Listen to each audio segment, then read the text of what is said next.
Il n'est pas un étranger ici, il est de la grande famille Vase d'Honneur, n'est-ce pas? Et il se trouve être le pasteur résident du centre des conquérants du côté de San Pedro.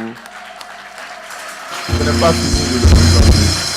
Bon, messieurs, frères et sœurs en Christ, fils et filles dans le Seigneur, j'ai le plaisir de vous présenter. Les acclamations sont faibles là. Avec des acclamations nourries, nous voulons recevoir l'orateur de ce séminaire, le pasteur Moustapha Sanogo. Quelqu'un dit Amen.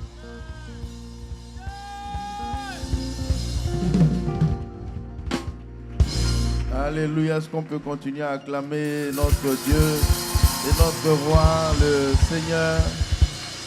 Amen.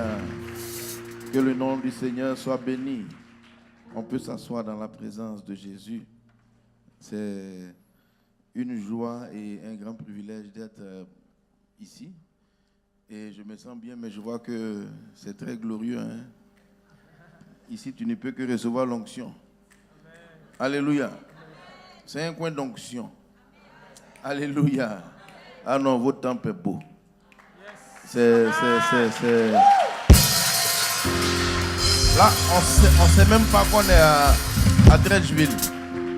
Voilà, on sent pas qu'on est à Dredgeville. Une fois qu'on rentre ici, on est au New Jersey, on est à Alléluia. Et vraiment, c'est une joie, un privilège d'être là. Chez mon ami et frère, le pasteur Atu, qui était à San Pedro il y a moins d'un mois. Hein. Vraiment, il doit revenir. Alléluia. C'était sérieux. On l'a épuisé à fond. Il nous a puissamment bénis. J'aimerais vraiment qu'on acclame le Seigneur pour votre pasteur parce que, vous savez,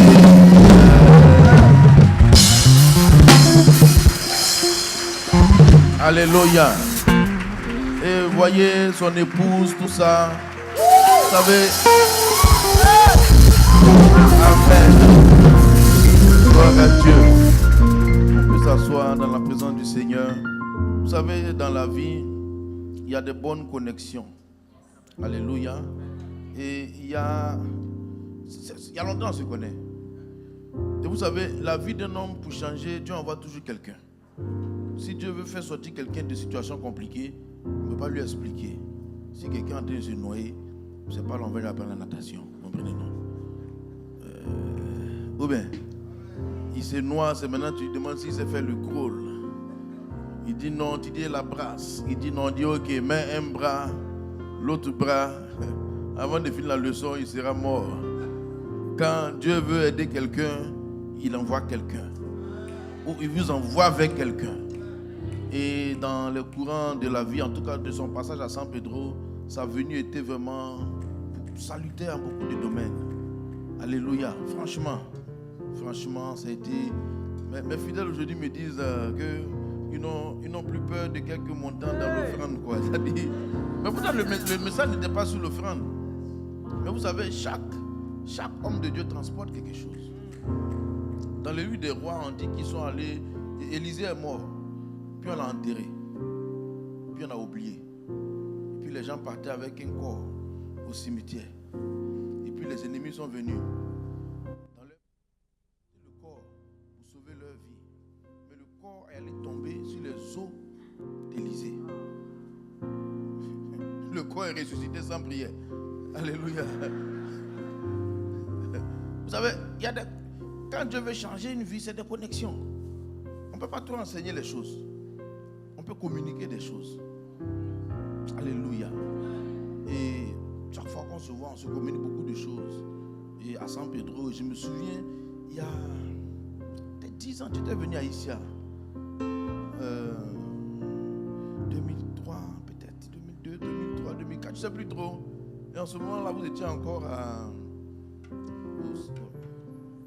Non, où vous priez les soirs, là. Non, vous étiez au quartier béni même, où vous n'avez même pas de local, là. Et puis tu faisais les veillées. Voilà, ils faisaient des veillées. Ils font veiller, ils priaient. Il y avait l'eau pour boire. Ça m'a fait marquer. Hein. Elle dit qu'on se met debout de quelle heure, de minuit jusqu'à 6 heures, personne ne s'assoit. C'est la guerre spirituelle. Si tu as soif, tu vas boire de l'eau. Alléluia. Mais est-ce que c'est que quand tu es parti là, ma vie de prière même est remontée en même temps. Alléluia. Mais il n'a pas prié pour moi, il n'a pas imposé les mains. Vous comprenez? Chacun transporte quelque chose. Et si Dieu nous envoie quelque part, la façon dont on est en relation avec la personne, cela va produire la provision et la moisson surabondante dans nos vies. Alléluia. Bon, que Dieu bénisse les chants. Comme le temps est avancé, on va aller directement. Demain, on pourra chanter. Alléluia. Nous allons prier le Seigneur. Nous te bénissons, Seigneur, pour ce moment, pour tes enfants, pour ce peuple, pour ta grâce. Cette année, tu as donné à notre Père, le pasteur Mohamed, ce thème, qui n'est pas un thème, mais qui est une vie que tu veux nous communiquer en tant que vase d'honneur, parce que tu as aussi une mission pour vase d'honneur. Et cette mission, c'est comme l'huile qui coule sur la tête d'Aaron, qui descend sur sa barbe et qui descend sur son vêtement. C'est l'onction qui descend sur nos vies. Merci parce que tu répands ton onction dans nos vies ce soir. Merci parce que tu viens visiter plusieurs afin de nous communiquer la grâce et la faveur, afin que nous puissions porter du fruit, afin que nous puissions avoir cette provision surabondante dans tous les domaines de notre vie, que nous ne manquions de rien. Merci Père pour ta grâce, merci Père pour ta faveur, au nom de Jésus. Amen. Alléluia. Et donc je disais la relation. Parce que vous savez, dans la Bible, le Seigneur nous compare. Il y a plusieurs comparaisons, mais il y a deux que j'aime beaucoup. La première, nous sommes des brebis. La deuxième, nous sommes une plante. Vous savez, la plante, c'est assez particulier parce que vous savez, la plante, elle porte du fruit et c'est son fruit qui l'enrichit. C'est beaucoup de mangues qui donnent de l'argent aux propriétaires du manguier. Mais vous allez comprendre qu'on ne prie pas pour que la mangue sorte du... Quand on a planté un manguier là, on ne prie pas pour qu'il donne du fruit. On ne prie pas pour qu'il donne du fruit. La seule chose, il doit être au bon endroit. Et si le chrétien est comparé à une plante, en réalité, on ne doit pas prier pour s'en sortir. On doit prier pour trouver la bonne terre. Parce que si on trouve la bonne terre, on va porter son fruit. Il faut prier pour rester dans la bonne terre. Il faut prier pour avoir la bonne attitude dans la bonne terre. Mais on ne prie pas pour porter du fruit. Le fruit est une conséquence naturelle de quelqu'un qui est placé au bon endroit. C'est pour ça que récemment, je causais avec une sœur qui me disait, mais il faut qu'elle comprenne, il faut que Dieu lui donne son mari. Je disais, en fait, je ne pense pas que la question soit appropriée. Il faut demander à Dieu, pourquoi tu ne te maries pas? Elle dit, comment? Je dis, mais Dieu, il veut que tu te maries. Dieu n'a jamais dit que toi, il a un problème que tu ne te maries pas. Maintenant, si tu ne te maries pas, c'est comme une plante qui doit porter du fruit. Si ça ne porte pas de fruit, il y a une maladie, il y a un problème. Mais on ne remet pas en cause le principe que la plante doit porter du fruit. Le chrétien qui est l'enfant de Dieu, mais il doit savoir que Dieu, enfin, vous le savez, nous le savons, Dieu a un plan pour nous. On ne vient pas informer Dieu qu'on veut entrer dans son plan. Non, ce n'est pas une information, ce n'est pas comme si qui veut être béni vient ramasser. Non, c'est un plan de Dieu pour chacun de nous. Alléluia. Et donc la provision surabondante, nous allons vraiment pas à pas. Parce que de l'expérience que j'ai eue, ce n'est pas le plus motivé, le plus concentré, le plus décidé, le plus fort. Même il y en a qui veillent, tout ça. Moi-même, j'ai fait 14, je sais pas, j'ai fait 14 jours de jeûne. Et quand je n'ai pas de 14 jours, ce n'est pas 6, 18. Quand je n'ai pas mangé lundi, là, un lundi, jusqu'à l'autre lundi, c'est là que j'ai mangé. Pour que ma vie change. Ma vie n'a pas changé.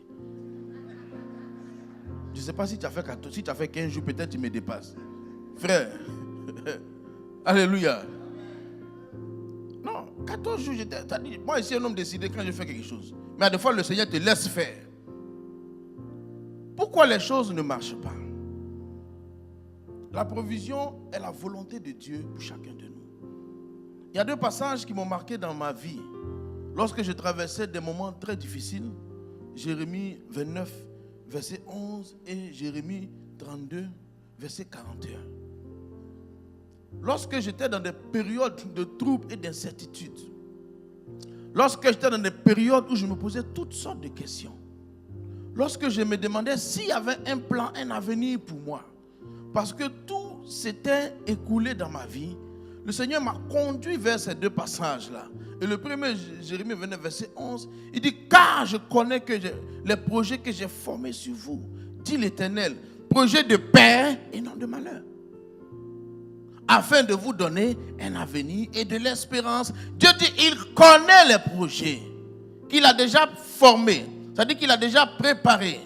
La provision, la moisson et toutes les choses là sont des choses que Dieu a déjà préparées. Nous ne venons pas informer le Seigneur pour dire que nous savons qu'il possède des choses, il faut qu'il nous les donne. On ne vient pas informer Dieu pour dire que nous sommes des femmes et on doit se marier. On ne vient pas informer Dieu pour dire que nous sommes des hommes, on doit travailler. Non, il dit, j'ai déjà formé ce projet sur vous.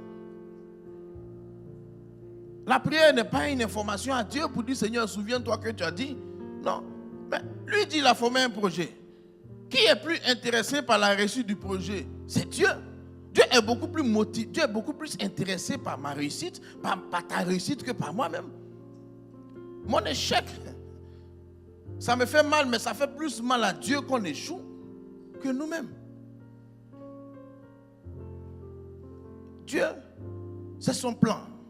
Parce que quand on n'est pas conscient que c'est le plan de Dieu, il y a beaucoup de fois, on va chercher les problèmes ailleurs. On va chercher nos blocages ailleurs. Mais c'est le plan de Dieu. C'est son plan. Il dit, j'ai formé un projet. Je suis votre entraîneur. On doit gagner la Champions League. On ne doit pas finir. On doit gagner. On doit gagner. Il faut qu'on gagne. Il faut que les hommes voient la victoire et qu'ils glorifient le Père qui est dans les cieux. Que les hommes voient votre bonne œuvre et qu'ils glorifient Dieu. Nos réussites, nos succès glorifient le Seigneur. Alléluia. Et le deuxième passage, c'est Jérémie 32, verset 41, où il a dit autre chose encore. Il dit, je prendrai plaisir à leur faire du bien. Là, quand j'ai lu, mes larmes ont commencé à couler. Dieu dit qu'il prend plaisir. Dieu est content quand je suis heureux. Et il dit, de tout mon cœur et de toute mon âme. C'est des choses sur lesquelles on doit être OK avant d'avancer. Parce que si ces choses ne sont pas bien ancrées en nous, dans le processus où on doit porter du fruit, on est capable de faire demi-tour en pensant que Dieu est contre nous. Oui. Si on n'est pas convaincu que Dieu veut notre bien, c'est comme quand on va à l'hôpital, frère. Le chirurgien, là, en termes normaux, il va ouvrir ton ventre avec un couteau. On appelle ça bistouri, mais c'est couteau. Ou bien? Oui. Mais c'est ce que les autres la font, non? C'est la forme du couteau qui diffère. Et l'intention de l'individu. Mais le chirurgien, il veut te sauver. L'autre, il veut te faire du mal. Mais couteau pour couteau, c'est couteau. Et puis l'autre, quand il te pique, tu peux fuir. L'autre, il t'endort. Alléluia. Et si on dit il est mort, il est mort. Comprends? Mais c'est parce que nous sommes convaincus qu'il veut notre bien qu'on va se coucher. Et qu'on paye même pour qu'il nous opère. Pour qu'il nous blesse. Il n'a qu'à nous piquer tout ça. Tiens l'argent. Et puis à la fin, il nous a blessés, on dit merci. Alléluia. Mais c'est un mal qui amène la vie. C'est un mal qui produit un bien. Et ceux qui sont conscients que Dieu a un plan, lorsque les temps difficiles vont venir, ils vont savoir que c'est pour leur bien. C'est pour ça là, toutes les fois où Jésus parle de la gloire, il parle de la croix. Quand il parle de la gloire, il parle de la croix. Parce qu'il sait qu'il n'y a pas de gloire sans croix. Mais il parle d'abord de la gloire. Mais il dit, en fait, il faut que tu renonces à toi. Il faut que tu renonces à toi-même. Il faut que tu te charges de ta croix et que tu me suives. Et là, en t'abaissant, moi je vais t'élever. Mais si tu essaies de t'élever toi-même, moi je vais t'abaisser. Quand on vient à l'église, parce que l'église, c'est l'endroit où Dieu nous conduit. Et Dieu amène chaque personne dans chaque église taillée sur mesure par rapport à ses problèmes, par rapport à son caractère. Tu n'as pas une meilleure église que ça ici, quoi. Et même le gars qu'on t'a mis qui est ton responsable, c'est le meilleur que tu as eu. C'est-à-dire le gars qui te fatigue, il est en nuit, là. C'est lui-même que Dieu a taillé sur mesure pour toi. Mais est-ce que tu penses que le bistouri là, il est comment? Un bistouri sophistiqué? Non. Même anesthésie, après ça finit. On peut t'anesthésier, mais après tu sens la douleur. Vous savez, l'église, c'est la meilleure chose que Dieu a créée. C'est le meilleur endroit où quand on vient, on ne peut que fleurir. En dehors, tout est sec. Dans le monde, il n'y a pas de vie. Mais si quelqu'un vient, moi souvent je m'arrête et puis je parle.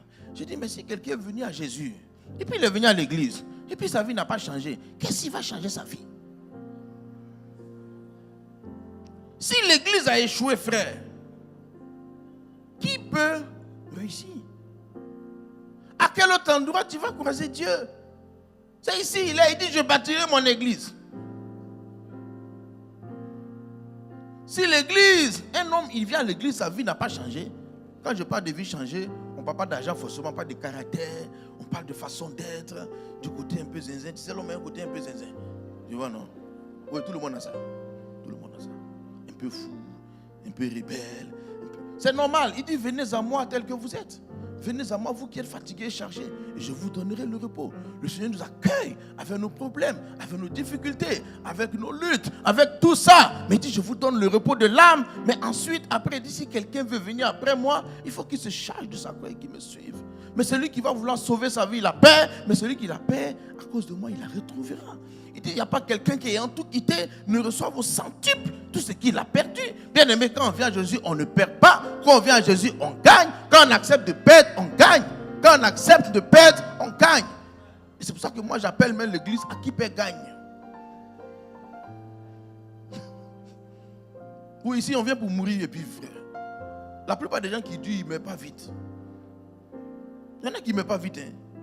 Ils sont durs. Il y en a même qui sont descendus de la croix plusieurs fois. Amen. Si les Chinois ont fait le film de Jésus, tu n'as pas vu ça? Oui, Jésus était chinois. Marie de Magdala était chinoise. Pierre était chinois. Les Romains étaient chinois. Et tous étaient chinois dans le film. Pilate était chinois aussi. Et Pilate chinois a fait crucifier Jésus chinois. Et ils ont mis Jésus chinois à la croix. Et les gens maintenant, les Chinois en bas, disent, mais si tu es Dieu, descends. Il n'a pas dit qu'il est Dieu. Et le Jésus chinois a dit en chinois, arrêtez. Et ils ont continué à parler mal au Jésus chinois. Et il a dit, arrêtez. En chinois, ça devait être ting chung chung, quelque chose comme ça. Et le Jésus chinois a sauté de la croix. Et il a pris une position de karaté. Alléluia. Et les Romains ont dû rattraper, les Romains chinois ont dû rattraper le Jésus chinois pour le crucifier encore. Demande à ton voisin, est-ce que tu n'es pas Jésus chinois même? C'est lequel? Parce qu'il y a des chrétiens chinois, Jésus chinois. On les met, ils descendent.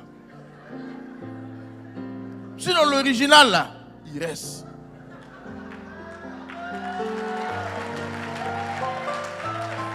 Alléluia. L'original reste, c'est chinois qui descend. Tu as chinois dans tout, mon frère. Oui, il est descendu pour se battre. Ils ont dû le rattraper pour le crucifier encore. Ah.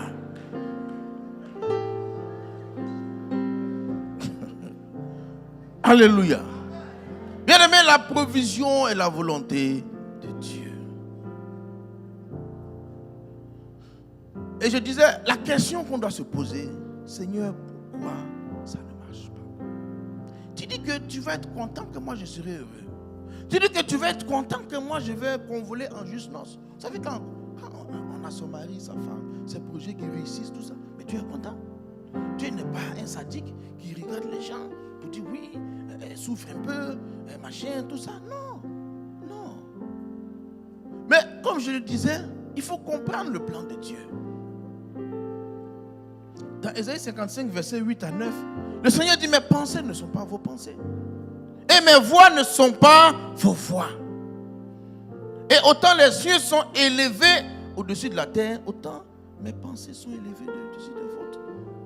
Et autant aussi mes voix sont élevées au-dessus de vos voix. Il veut dire que lui, non seulement ce que nous on pense qu'on veut là, Dieu veut plus que ça. Mais de deux, le chemin qu'il a choisi pour nous faire gagner, ce que lui il a prévu là, ce n'est pas le chemin que nous on veut. Et là où ça coince, c'est que Dieu a un plan. Souvent on est plus ou moins d'accord, mais c'est le chemin pour y arriver que les chrétiens mélangent tout. Vous savez, lorsqu'on voit un chrétien qui n'avance pas, il n'y a pas de hasard. Les symptômes sont visibles. Si on voit un chrétien aussi qui s'en sort, les symptômes sont visibles. La réussite ou l'échec ne sont pas le fruit du hasard. Ça se voit déjà dans les gènes. Quand quelqu'un commence, on peut prédire son avenir en fonction de son comportement qu'il a dans l'église. Moi, je dis à mes fidèles, mais souvent il y a des chrétiens qui sont bizarres à l'église. Je dis, ton comportement bizarre. Je sais juste que tu fais la même chose au travail. Oui, souvent il y a des chrétiens qui boudent. Ils sont rebelles à l'air dans l'église. Je dis, je sais que tu fais rébellion au travail. C'est lié. C'est lié. À l'église ici, enfin, à l'église, c'est là qu'on voit qui est qui. Il vient à l'église, il parle mal aux gens, il n'est pas soumis aux gens. J'ai dit, je suis sûr à 99% que si on va enquêter chez toi, c'est la même chose. Mais comment veux-tu t'en sortir, avoir la promotion, si le principe de Dieu, tu ne le reçois pas? Si tu n'apprends pas à obéir à ce que Dieu dit ici, comment peux-tu espérer que Dieu... Ça ne marche pas comme ça. Le meilleur endroit où le chrétien va devenir meilleur, c'est l'église. Le meilleur endroit où Dieu peut nous façonner pour entrer dans notre avenir, c'est l'église.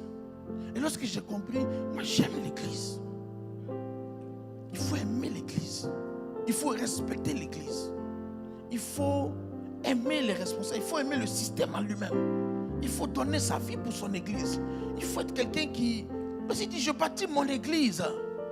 Je bâtis mon église. C'est ce qu'il est en train de faire. Si tu prends ce que Dieu est en train de faire au sérieux, mais Dieu aussi va te prendre au sérieux.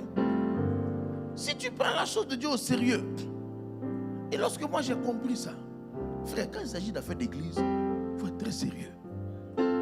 Et c'est là aussi que le diable vient distraire les chrétiens. Quand il s'agit d'affaires d'église aussi, il mélange la tête des chrétiens.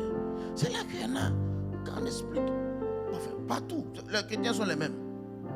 Mais ce sont les pensées du diable qui viennent. Et les gens, à un moment donné, ils tournent en rond. Parce que de toute façon, j'ai dit que nous sommes... Il y a deux images qui représentent le chrétien au moins. Le premier, j'ai dit la plante. La plante a besoin d'un environnement. L'environnement adéquat. Bien aimé, pour savoir si l'église c'est ton église, il y a deux ou trois critères. Je donne un critère simple. Premièrement, quand tu viens, regarde d'abord l'endroit. Il faut t'asseoir bien. Ça te plaît. Deux, il faut regarder le pasteur et sa femme. Si ils te plaisent. Tu vois, non? Parce qu'on dit si tu veux marier une femme, tu vas voir sa maman bien sa tante. C'est sa version évoluée, âgée, qui est sa maman. Tu vois, non? Voilà.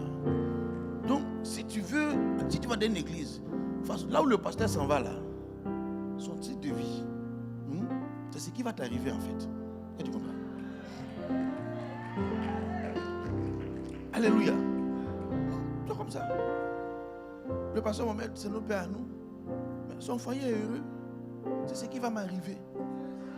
Alléluia. Il voyage. Ça va aussi m'arriver. Donc, ça c'est le deuxième élément. Quand tu vois, il y a des choses. Est-ce que quand tu regardes? Et puis, troisième chose, il faut voir ce que la personne a réalisé. Frère, un artiste se reconnaît par ses œuvres. Qu'est-ce qu'il a accompli? Tu sais que David, là, quand il a fait entrer dans l'armée, c'est pas il a tué Goliath, c'est pas parce qu'il parlait beaucoup. Sinon, les connaisseurs, ils sont beaucoup. Mais qu'est-ce qu'il a accompli?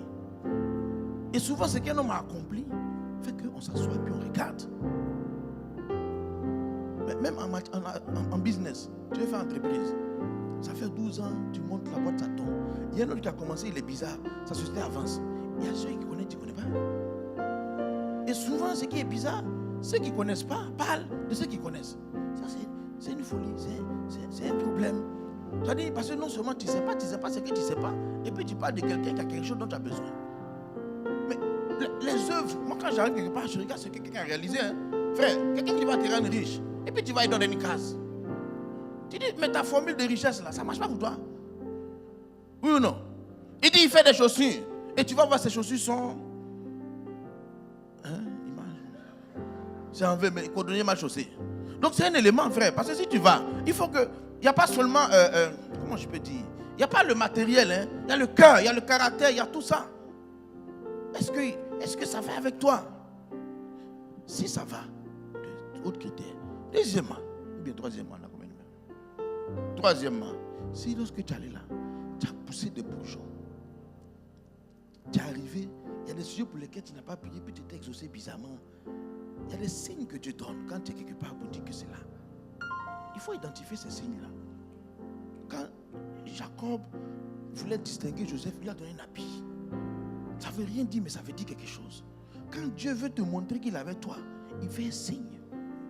Et quand tu es arrivé, peut-être un sujet pour lequel tu t'es bloqué depuis des années, ça a marché. Peut-être le pasteur ne t'a même pas informé, personne.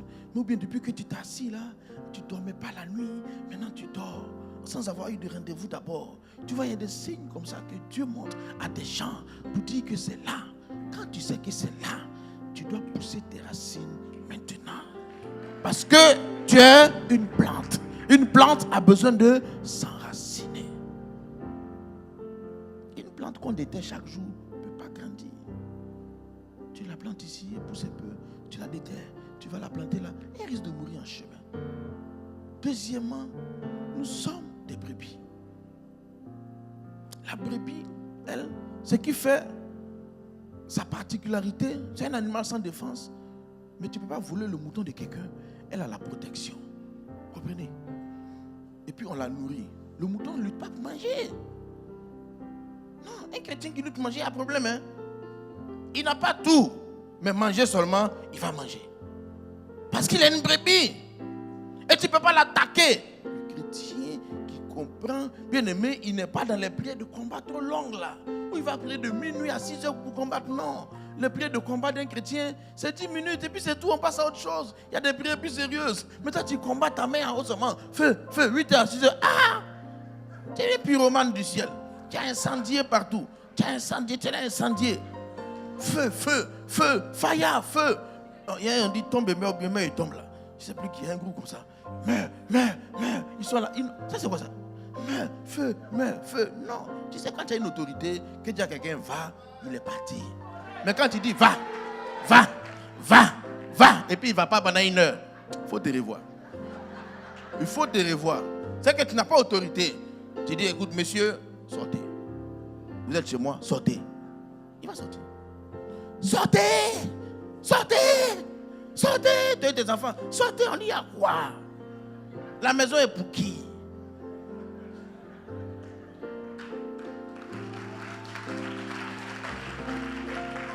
Alléluia. Et c'est pour ça que on sait qu'on a la protection. Je l'ai dit, le mouton a un problème, il ne sait pas s'orienter. C'est le seul animal à qui Dieu n'a pas donné le sens de la vue perçante pour voir loin. Le mouton ne peut pas se repérer à la vue. C'est le seul qui ne peut pas, comme les chats, entendre le bruit des souris. Les pigeons et autres là, ils ont un sens d'orientation. Les oiseaux, il n'y a pas de route en l'air, mais ils se repèrent. Le mouton, il n'a pas le flair, comme les chiens aussi, pour sentir, pour se retrouver. Et si tu mets même un couteau, un pistolet, une kalachnikov devant un mouton, il va te regarder, il va dire ben. Oui ou non? Sa sécurité, ce n'est pas lui qui l'assure. C'est parce qu'il est un bon berger que le mouton est assuré. Quand le chrétien comprend ça, il est brebis, il lui faut un berger. À tout prix, un berger. Parce que la Bible dit que la mort n'est pas dans le chemin qu'elle trace. Elle dit que là, il y a la mort, le chrétien, c'est pas ce qui peut le tuer. Mais parce que ce qui peut tuer, là, on ne voit pas. Et on ne peut pas s'orienter. Souvent, les questions qu'on se pose là, la réponse est dans la bouche du berger simplement. Hein. Il y a des fois, tu vas gêner 12 jours pour avoir quelque chose. Tu vas voir le pasteur, tu dis, pasteur, j'ai tel sujet. Il dit, fais ça. Tu dis, aïe, aussi simple. Il dit, mais c'est ça. Samuel était couché dans le temple, il entend Samuel, il ne sait pas c'est qui l'appelle. Samuel, il va voir Élie, qui m'appelle. Il dit, je ne l'ai pas appelé. Il revient. Samuel, 3 fois. Et Zoma, il est intelligent, il n'a pas quitté la maison. Parce qu'il faut aller voir un prophète de Yopougon pour dire qu'il entend des voix. Ha. Frère, tu vas voir un prophète de Yop pour dire qu'il entend des voix. Ils vont dire que c'est ton papa ressuscité qui veut te tuer en sorcellerie. Ouais. Qu'on veut te tuer. Il va t'amener ailleurs. Et Samuel dit, et Élie dit, attends, fils. Quand la voix va te dire, dis, parle, Éternel, ton serviteur écoute. Toutes les questions qui se posaient là, la réponse était chez Élie. Facile. Souvent les luttes, les gens luttent. Dieu a mis ta réponse est déjà là. Et quand il allait se coucher, Samuel, vous savez, les premières fois quand Dieu a appelé Samuel, il a dû répondre, oui. Il a dû répondre, hein. Il a dû répondre, qui m'appelle? Mais il y a une réponse que Dieu voulait entendre dans la bouche de Samuel. Oui, pas chaque famille a sa façon de parler. Dieu ne voulait pas entendre tout. Il voulait entendre, oui, parle Éternel, car ton serviteur écoute. Mais où il a appris ça? Dans la bouche de son berger. Quand la brebis sait écouter la voix de son berger, elle va dire des paroles et elle aura des réponses. Quand il a dit, parle Éternel, ton serviteur écoute, on dit, alors l'Éternel dit. Et à partir de ce jour, jusqu'à sa mort, Samuel, il n'a pas manqué la voix de Dieu. Frère, si quelqu'un ne comprend pas qui il est, pour savoir se faire, il va se perdre dans sa vie. Un mouton, quand il est perdu, il est perdu. Si un mouton veut se retrouver, mais il va se perdre, il sera mangé peut-être en choukouya, ou en méchoui, ou en je ne sais pas quoi. Pépé soupe. Avec attiqué, non? Du pain. Oui. Ou bien la sauce qui tire, la gluante, comme ça. Copé, non? Voilà, copé. Mouton au copé. Alléluia. Nous sommes des plantes. Nous sommes des brebis. Il dit l'homme qui écoute la parole, il est comme la plante qui est près du courant d'eau. Il dit mes voix ne sont pas vos voix. Il y a un environnement. Et dans cet environnement, il y a la bonne attitude pour pouvoir prendre la vie et porter du fruit. Il y a un berger que je dois accepter. Et c'est pour ça que le diable, beaucoup de chrétiens ne comprennent pas. Moi, j'ai mis des années à comprendre ça. J'ai lu dans les livres que si tu es chrétien, il faut lire ta Bible. C'est pas faux. Il faut prier et ta vie va aller mieux. Mais c'est pas complet. C'est pas complet. Vous dites, mon frère, on a tous le Saint-Esprit et chacun va s'en sortir. C'est pas complet. Et pendant longtemps, j'ai fait ça. Pendant des années, j'ai cru ça. Et plus je le faisais, plus ma situation empirait jusqu'à ce que dans l'accompli de cette grande compassion, parce que je lui ai dit, Seigneur, mais je ne m'en sors pas, il faut que tu m'aides. Qu'est-ce qui bloque au moins, parce que ça c'est une bonne prière à faire, hein? Qu'est-ce qui bloque ma vie là? C'est bon comme ça. Il ne faut pas dire, Seigneur, que ma vie soit débloquée. Non, il veut ça déjà. Mais il faut dire, qu'est-ce qui te bloque? Lui il dit, j'ai un projet de paix. Toi tu dis que toi tu veux, il n'a qu'à donner le projet de paix. Il dit, mais moi je t'ai donné, toi tu dis, on est au même niveau. Maintenant, pourquoi tu n'arrives pas à apprendre? C'est ça le problème. Et moi j'ai fait cette prière. Il dit, mais Seigneur, pourquoi j'avance pas? Pourquoi on fait tout ça et moi j'avance pas? Et les autres semblent aller de l'avant. Moi j'ai l'impression que mon filet revient toujours à vide. Je le jette, je fais mes efforts, je me bats, je lutte, tout ça. Seigneur, parle-moi. Mais vous savez, même si Dieu veut me parler, je ne peux pas tout comprendre. Notre niveau spirituel, même un enfant de 2 ans qui prend un morceau de fer pointu et qui va avec la rapidité qu'ils ont et veut mettre ça dans la prise. Qu'est-ce qu'on fait? On l'enlève. Il fait quoi? Il pleure. Maintenant, est-ce que tu vas lui faire une leçon sur la physique pour lui expliquer en fait que dans cette prise-là, il y a du courant et le courant est capable de secouer? Frère, on ne peut pas expliquer. On t'enlève, on prend autorité sur ta vie. On dit, tu ne vas pas là-bas. Demain, tu vas vivre longtemps. Mais si quelqu'un, il n'y a pas quelqu'un pour lui parler, s'il n'y a pas quelqu'un qui est autorité sur sa vie, s'il n'y a pas quelqu'un qui va te dire ne fais pas, point final. Parce qu'il y en a qui veulent qu'on explique tout. Non. Même si on veut expliquer, on ne peut pas comprendre. On ne peut pas tout comprendre. Il y a des choses qu'on ne peut pas comprendre. Mais on va les comprendre plus tard. Mais au temps où on est en train de tomber dans le trou, quand Dieu nous enlève, on ne les comprend pas. Et beaucoup ne moissonnent pas parce qu'ils veulent tout comprendre. Non, à un certain âge, on ne comprend pas tout. C'est pour ça que Dieu nous met dans l'église et c'est pour ça qu'il met des bergers auprès de nous. Eux, ils sont assez outillés. Ils sont assez outillés pour nous aider. Alléluia. Qui sont nous, brebis? Et moi, je vous ai dit, j'ai ramé des années. En ce moment, Vase Donner n'est pas encore commencé. C'est un message de vie. Tu sais, j'étais un fondateur là. Oui, oui. Enfin, voilà, tu sais, tout le monde n'est pas fondateur dans la terre, tu comprends? Voilà. Sinon, moi-même, j'avais une église, on appelle ça MEFA. Patrick m'a informé. Patrick qui est là, oui. La foi agissante. Donc, j'étais un président fondateur. PF, frère. Mon frère, tu sais, Dieu t'a pas forcément appelé être président fondateur. Il faut connaître tu es quelle plante. Hein? Si tu es cacao, tu es EVA, tu es mil, tu es maïs, tu es quoi? Ah oui, tout le monde n'est pas fromager, mais tout le monde est utile. Hein? Gombo est utile, piment est utile, fromager est utile. Si tu es piment, tu veux te comporter en fromager. Ah, Dieu n'a qu'à t'aider. Le coup qu'un fromager prend, piment là on arrache. Fromager on prend tronçonneuse. Ils vont prendre tronçonneuse et piment.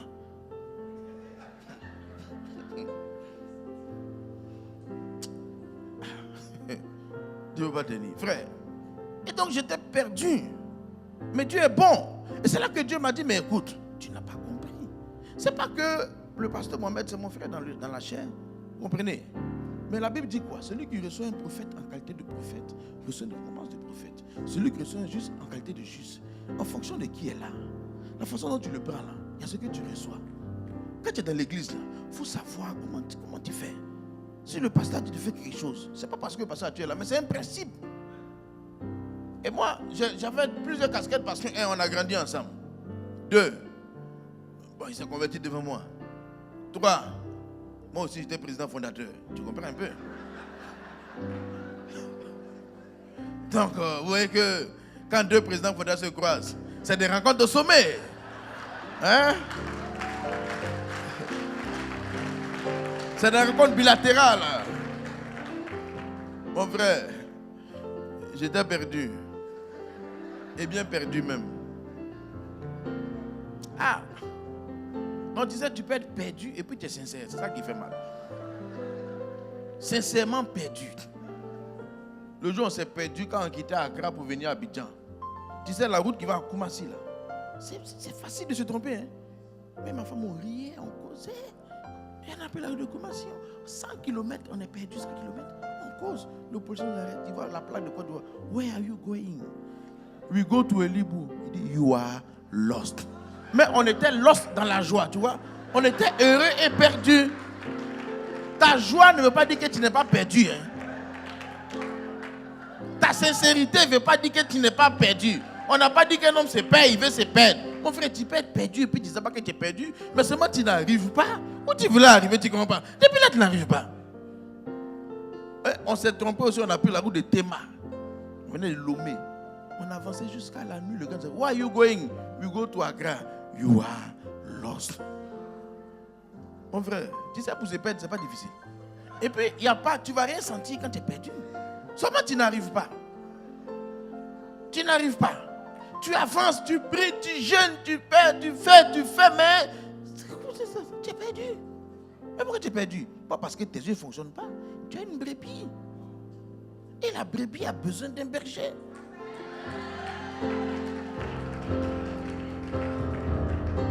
Il y a des trucs qu'on a fait à l'église San Pedro. Quand je croise le pasteur, vous comprenez?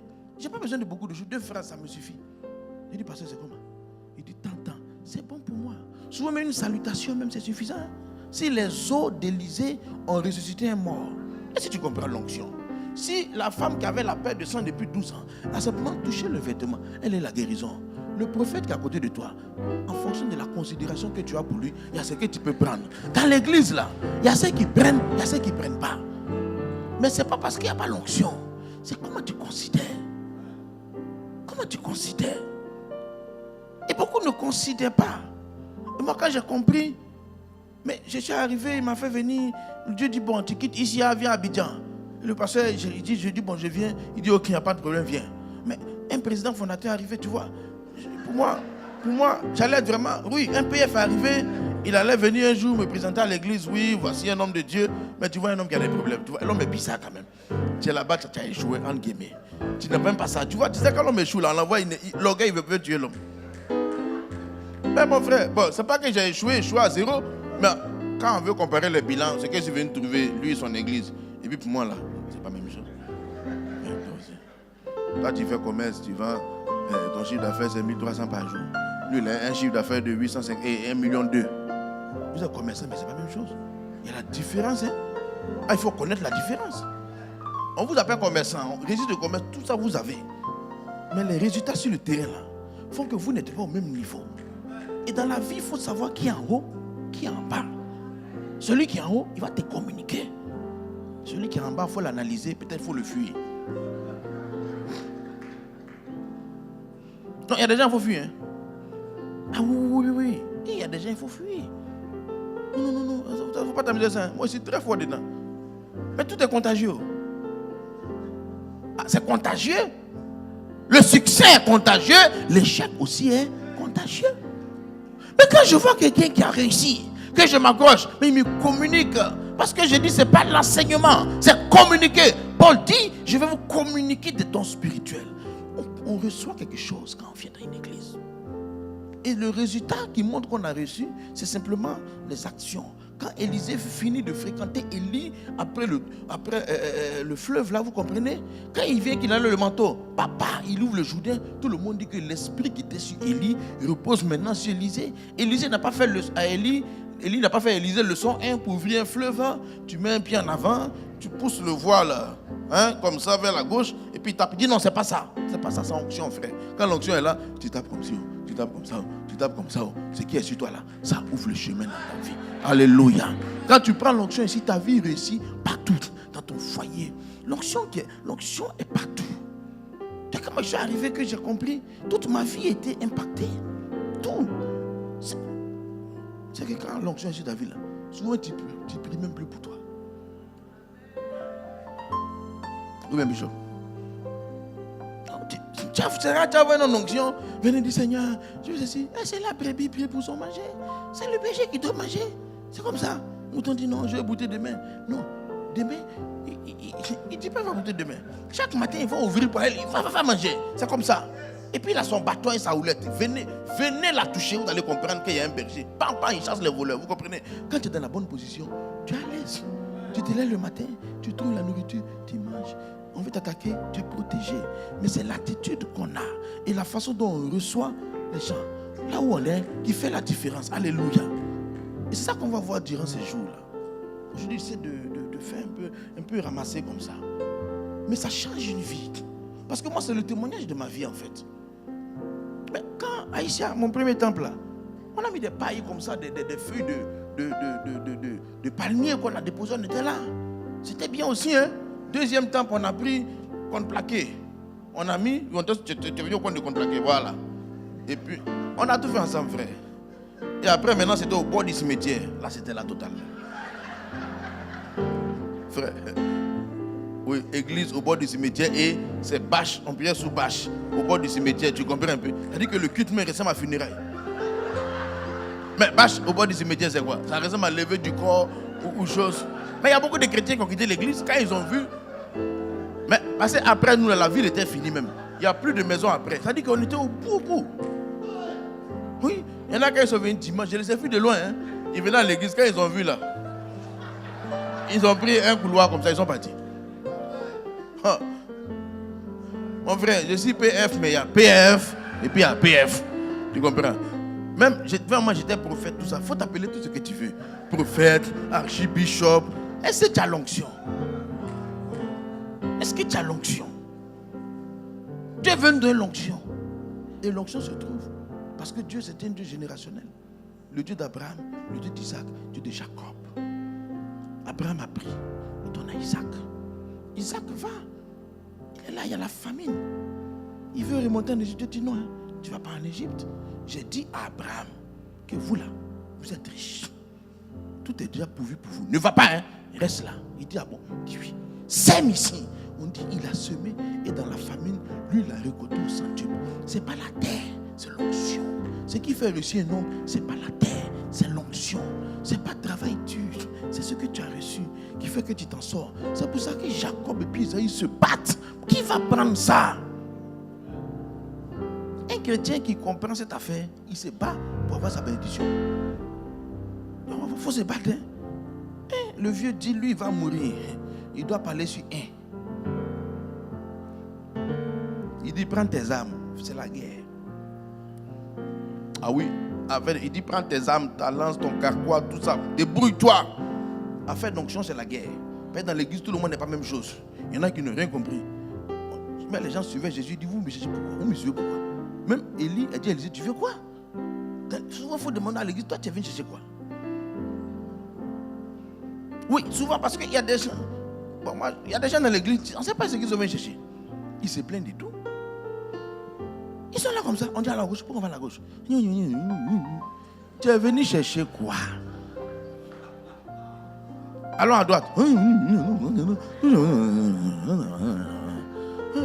Tu vas où? Tu veux quoi, mon frère? Qu'est-ce que tu es venu chercher? Où on cherche onction là? On ne parle pas trop. Élisée suivait Élie comme ça. Élie dit, où tu es? Laisse-moi ici. Il dit, où tu mets? Je mets. S'il va dire, non, il pouvait dire ça ici. Mais pourquoi depuis là, je te sais, et puis tu me laisses comme ça, on dirait un mot qui dit, laisse-moi ici. Aïe. Et puis il te laissé. Tu as vu comment le pasteur parle mal? Il m'a dit de rester ici. Tu as vu, non? Il m'a parlé d'une manière. Vraiment, moi je ne comprends pas. Depuis 25 ans, je suis ici. Aujourd'hui, là, il me dit, et puis les autres disent, est-ce que tu sais que le vieux là même, il s'en va aujourd'hui? En plus, au moment sérieux, on me dirait, j'ai toujours su qu'on ne m'aimait pas. Mon frère, la guerre là, on n'est pas dans on ne m'aime pas. On n'est pas dans tout ça. Tu veux quoi? Quand tu as eu après, tu règles tout, on ne m'aime pas là. Il a suivi. Élie a dit, tu veux quoi maintenant? Il dit, c'est ça. C'est qui est ici, toi? Il veut ça deux. C'est la guerre. Mais sur le chemin de l'onction, il y a trop de décourageurs, de gens qui vont te mettre des pensées bizarres, qui vont te décourager. C'est pour ça qu'il y a des gens qui ont fui et puis il y a des gens qu'on cherche. Ils sont venus chercher quoi?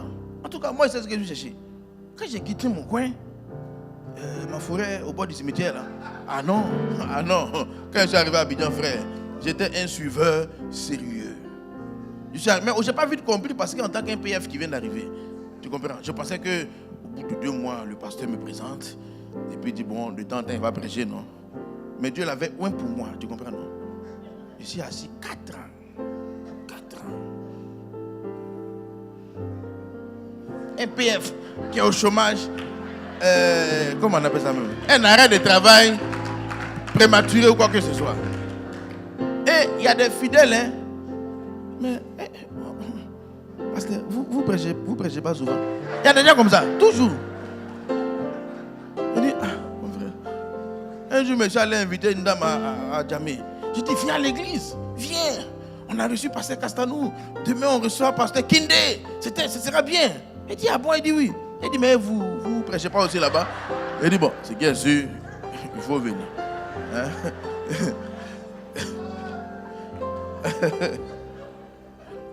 Alléluia. Ça dépend de ce qu'on cherche. Hein? Qu'est-ce que tu cherches? Dis, mes pensées et tes pensées ne sont pas les mêmes. Mon chemin et ton chemin ne sont pas les mêmes. Beaucoup sont dans la maison où il y a la bénédiction passe à côté. Élie là. Élie, le prophète Élie, pas Élie d'Élysée là. Élie et Samuel. À côté de Samuel là, il y avait les enfants d'Élie. Hein? Vous comprenez? Et pourquoi quand Dieu doit choisir le futur prophète là, on ne prend pas parmi eux? C'était les enfants normaux, les Lévites là, c'était eux. Mais souvent les gens les plus proches là, ils se disqualifient.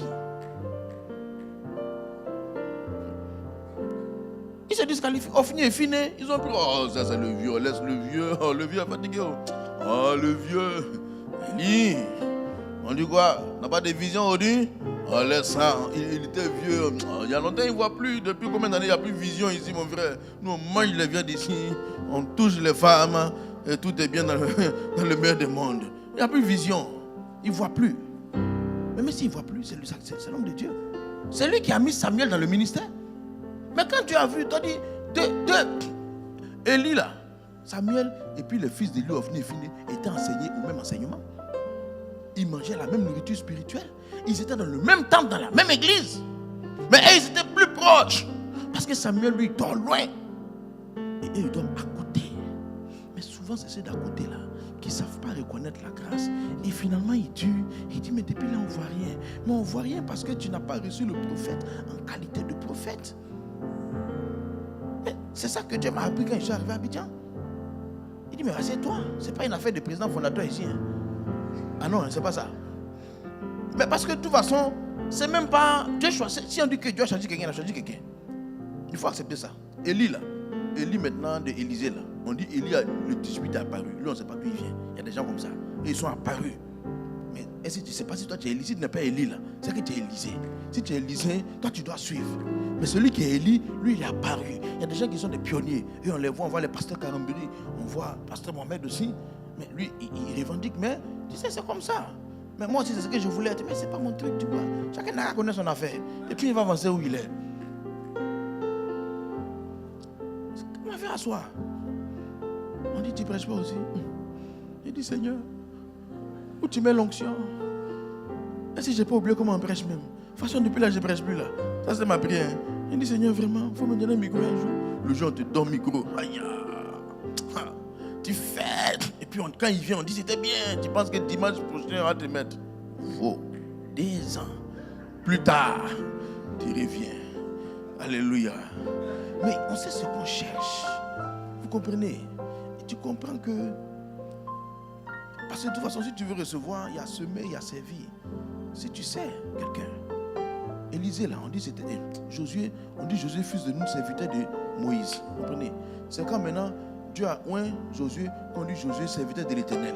Mais sinon, avant qu'on dise Josué, on dit Josué, serviteur de Moïse. Et puis après, on dit Josué, serviteur de l'Éternel. Si tu n'as pas reçu Josué, serviteur de Moïse, tu ne peux pas reçu Josué, serviteur de l'Éternel. Alléluia. Si tu n'as pas servi quelqu'un, tu ne peux pas t'envoyer. Et un jour, on cherchait un prophète, on dit, voici Élie le Tishbite, Élisée, qui versait l'eau sur les mains d'Élie. Voici son travail. Il verse l'eau. Il se promène avec un bidon de 12 litres sur l'épaule. Lui, il suit Élie. Élie finit de travailler. Pas son boulot. Hein. Mais c'est ça qu'il a qualifié. Parce qu'on dit que c'est le verseur d'eau.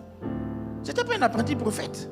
Il était là pour faire les basses besognes, les tâches ingrates, les tâches dures. Et les gens pensent que quand on fait les tâches dures, c'est là que Dieu ne nous voit pas. Oh, Dieu regarde plutôt les gens qui font ces choses d'abaissement là, parce que ceux qui s'abaissent, c'est eux qui sont élevés. Mais ceux qui veulent s'élever, ils ne vont pas aller plus haut que leur propre force. Mais quand Dieu t'élève, frère, il va faire avec toi des choses auxquelles tu n'as jamais pensé.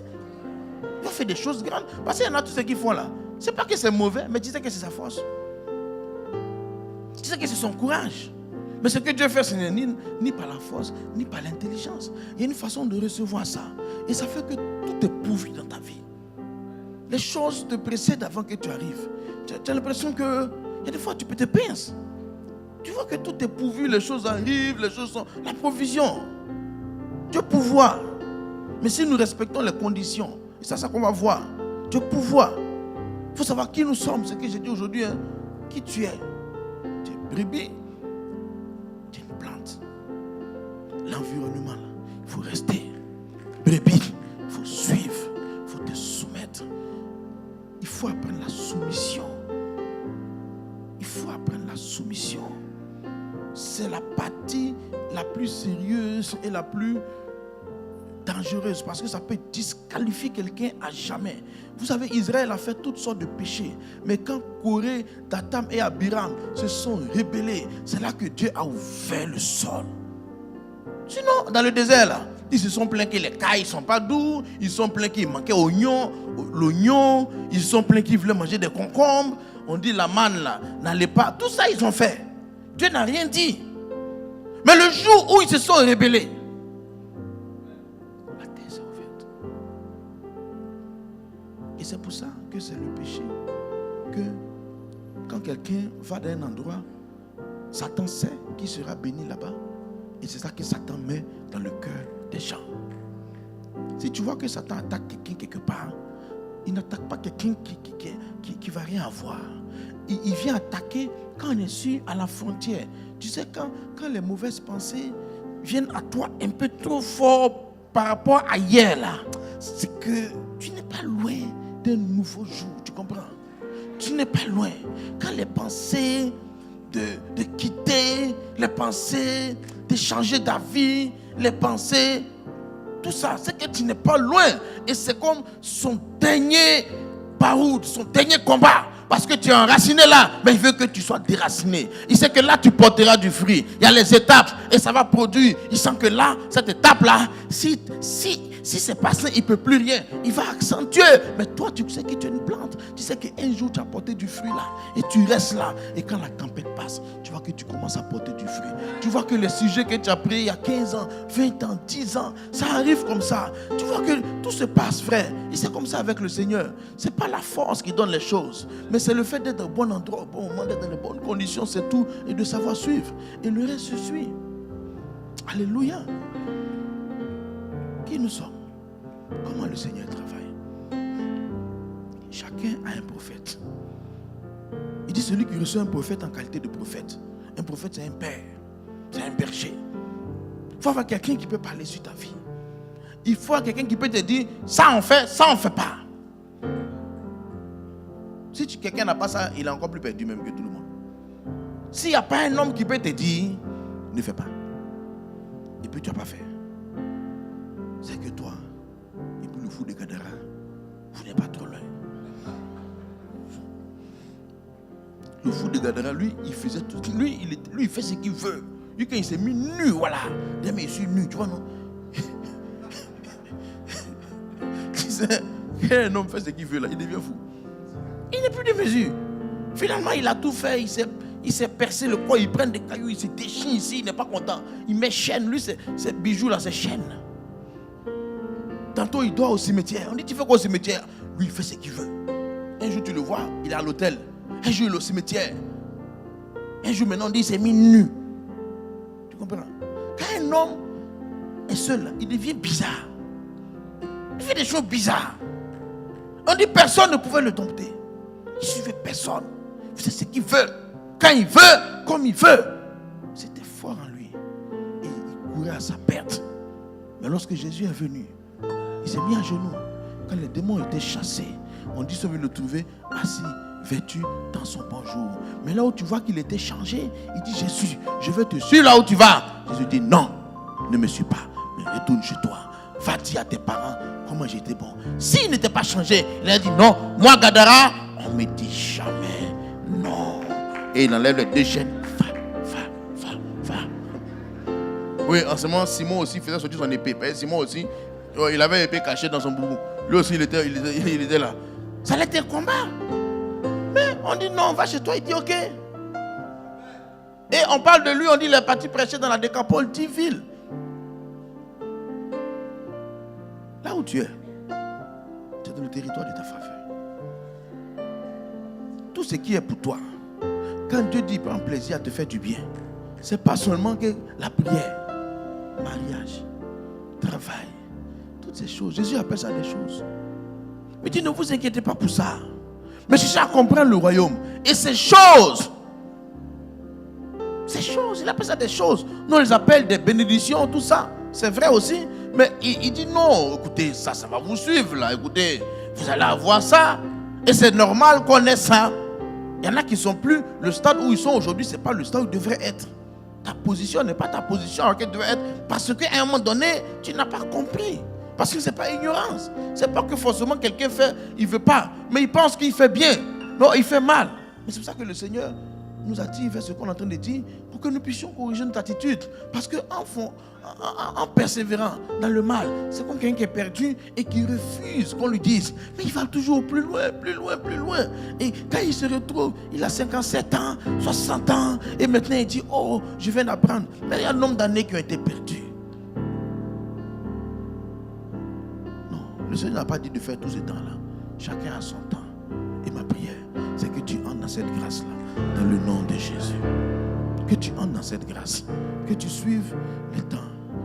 On va approfondir pour comprendre tout ce que j'ai dit.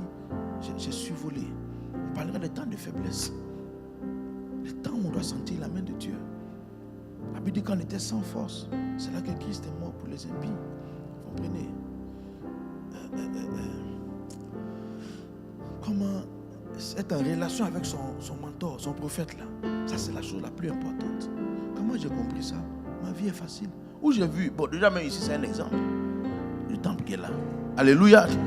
Mais au temple de San Pedro, frère, on a commencé à faire l'église. On était dans une maison, j'ai dit bon écoutez, on casse ici, on ouvre ici. On casse là, on ouvre ici. Un temps, j'ai dit aux fidèles, on va construire le bâtiment. On était en février. Et en juillet, on doit faire l'inauguration du temple. On doit faire en 3 mois. J'avais entendu un jour le pasteur Carambri dire qu'il a construit le bâtiment en 3 mois. Donc moi aussi j'ai dit les gars, en 3 mois, j'ai mis le plan comme ça. Hein. On n'aime pas beaucoup dans l'église même.